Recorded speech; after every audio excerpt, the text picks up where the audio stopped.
Hello there, welcome to the Daily Later Back Show. Oh yeah, I'm calling it a show now. Hopefully it'll get picked up by one Sky channel or something. Right, I'm joking.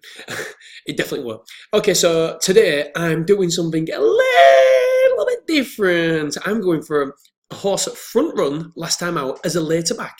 Oh yeah, let's take this sucker down. Right, the reason being is, I don't know why I did that. Right, the reason is, so we go here, and what have I done? Right, basically, I've searched for horses that basically don't jump very well as later backs because horses that make mistakes and etc. Generally go up in play because obviously if a horse makes a mistake, isn't as fluent as a fence as normal, then the price will go up because the in play reacts to everything that happens in the market, so it stands to reason. So what I've done is I've come to this one. This all of a sudden highlighted as a horse that makes mistakes, and I was like, oh. 2.9 shot. That means it's a greater profit for us, but it also means a greater loss if it hits our stop loss. So we've got to be careful. So there's a positive and there's a negative. So we've got to make sure that we're correct. Every favourite or every short price one I've done, or nearly everyone last month, didn't do well. It hit our stop loss. But that doesn't mean that it's the wrong strategy to use. It's actually the correct strategy to use because it doesn't mean just because it's a short price, it's definitely going to go down in price at all, because otherwise we'd all be rich, we'd all be doing it. It just means that it was unfortunate at the times that we've done this in February.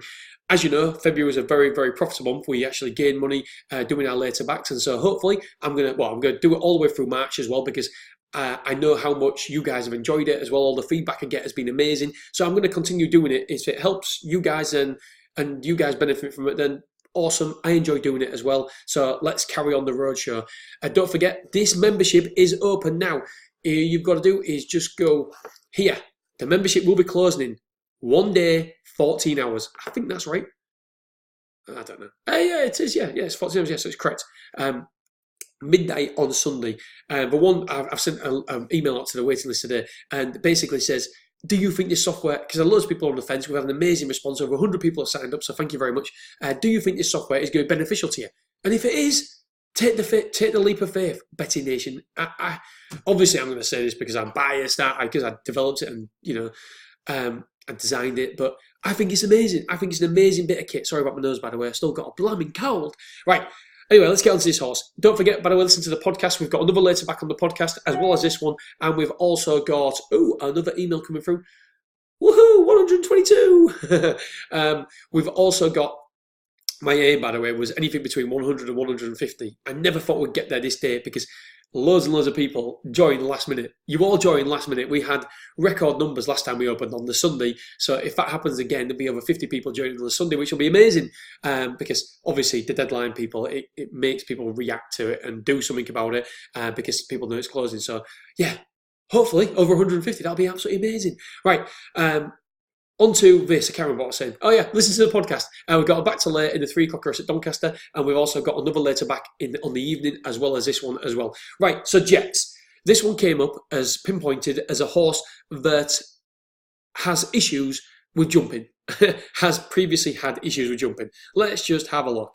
Disputed, hung at times. I don't like horses that hung. Slight mistake, 4 out, and joined. Right, let's have a look at the next one. Led until headed. I know you're thinking, it's a leader! It's a leader! What are you doing? It's a leader! Look at this one here. Not fluent. Held up towards rear. Took keen hold at times. These are all indicators. You've got to look at these as indicators. These are indicators that when a horse takes a keen hold, or when a horse hits a fence, jumps a fence, doesn't do particularly well at a fence, then they're all indicators that the price is going one direction. It will react to everything that happens in the race. So when it is held, when it's keen, it will be reacted upon. It will go up in prices, no doubt about it, Betting Nation. Look, as we can see here, 5.6. In play low was 10s. 5.82. In play low was 4s. 19.5. In play low was 19s. And we can see it won the race here. When it did win the race, it was all right because we'd have been already out. 5.5 Betfair SP went as high as 36s. So for me, I just think it's a perfect opportunity to get a horse at short price. But what you've also got to do, what people fail to do as well, that I always, not always with later backs, But the reason why I've done so on this one is because of the price. So if it is a big price, a small price, then we are chancing more, because what we're doing is we're doing a 30% later back and a 30% stop loss. So we either make 30% of our stake or we make 30% loss of our stake. And I always have a set liability all the time, like a £500 liability. So a 30% stop loss is quite a lot of money on a 500, whatever the stake is to get there, whatever it is, 150 quid, 160 quid, whatever it is. 30% of that is quite a lot of money. So what I want to do is just delve that little bit deeper to make sure I'm doing the right research. And so I've seen it's a 4-horse race. That put me off first of all, but there's an odds-on favourite. And I thought, oh, look at this, Dob 5 out of 5 times, this one. Whatever it's called. And so I've delved a little bit deeper here. 10.46 went to there. Went down to 3.3. Here, 4.23 actually won the race, but only went as high as 4.5. That, my friends, is massive. Here, 4.03 only went as low as went as low as 1.01, but didn't go higher than 4.3. As we can see here, 5.4 went down to 1.3, 9.8 down to. So something happens during the races that gives this horse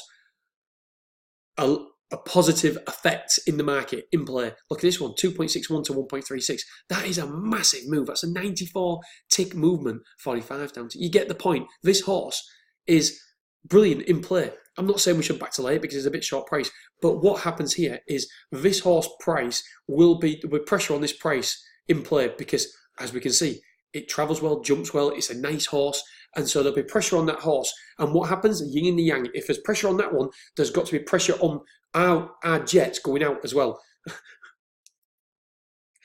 God knows why I've done that. Right, so let's take a look at the jets then. This is the last time out. Is out on front on board side of jets. Right, so as you can see here, look at its lugging this head. Back straight, and yeah, I'd say like you can see the back side of jets. Right. And they've gone forward and front. Ah, damn.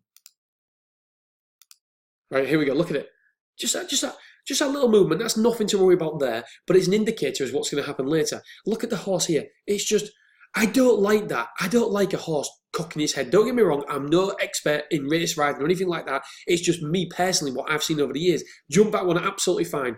I just don't like the head carriage. It's a big, strong horse is this one. I say big, that one looks bigger than it. But it just doesn't seem to be at one with the jockey. Here, watch this one. Watch this fence here. Look, stride for stride. You can already see.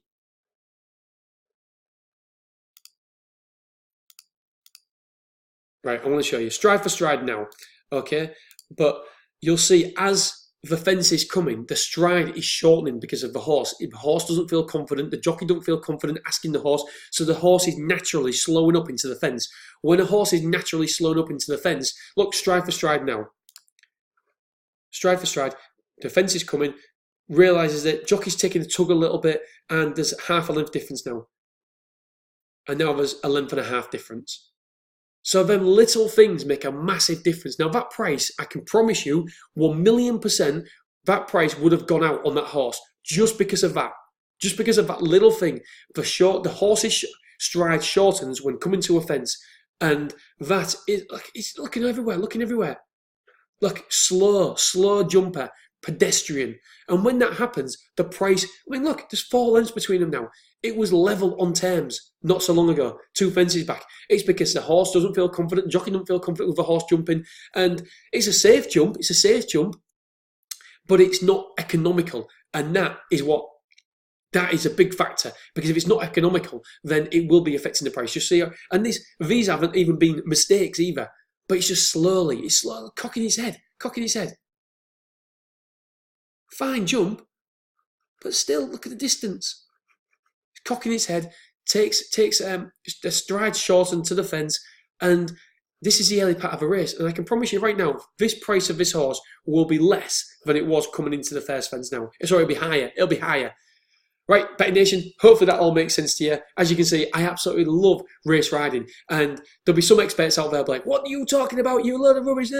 Probably, but it's all what works for you. And through what I look for is, I'm not saying this horse is a bad jumper or anything, but there'll be people who out there will be watching this and thinking, that's rubbish because I'm a race rider. I know exactly. Yeah, that's fine. But what I'm doing is I'm comparing the race and I know how that race will impact on the price. So I'm not saying there's anything wrong with the horse's jumps. All I'm saying is that the way that horse jumps will affect the in-play price. Definitely. Whether it's incorrect officially into race riding and all that lot, I'm just saying what other people will be, because all we're doing is reacting to other people's thoughts. And so I know people watching this will be reacting in a negative way to this, how this horse is jumping. Well, we already know that already by the in-play stats. And so all we're doing is we're trying to figure out what most people, how they are reacting to the horse's style in play. And I know most people, look at that slow jump as well. Even that one caught it up. And other people may be thinking, well, it jumps okay, maybe it does jump okay, but I'm talking how that actually has an impact on the price, and that is where we make our money. All right, Betting Nation, sorry for yapping on. That's 10 minutes. Oh my goodness. Right, have a wonderful Saturday, and we'll speak soon. Ta-da.